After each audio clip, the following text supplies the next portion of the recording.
నీతి కథలు. కుక్క బావి కథ.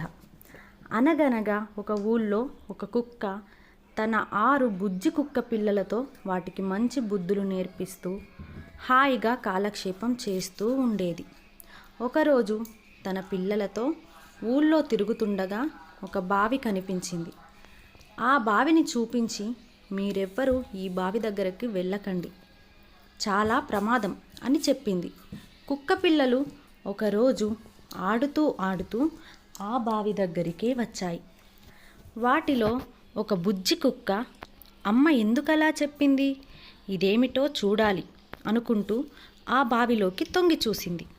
బావిలో తన నీడను చూసి లోపల నిజంగా ఇంకొక కుక్క పిల్ల ఉందని దాని మీద అరవటం మొదలుపెట్టింది. లోపల ఆ కుక్క ప్రతిబింబం దీనిలాగే అరవటం చూసి దానితో పోట్లాడటానికి బావిలోకి ఒక్క దూకు దూకింది. ఇంకేముంది, కుక్క నీళ్లలో పడి కొట్టుకుంటూ పెద్దగా రక్షించండి అని అరవటం మొదలుపెట్టింది. ఆ దారినే వెడుతున్న ఒక రైతు, అయ్యో కుక్క నీళ్ళల్లో పడిపోయిందే పాపం అని దాన్ని బయటికి తీసి రక్షించాడు. నీతి: పెద్దలు చెప్పిన మాటలు వినాలి, కావాలంటే ప్రశ్నించవచ్చు, కానీ ఎప్పుడూ ధిక్కరించకూడదు.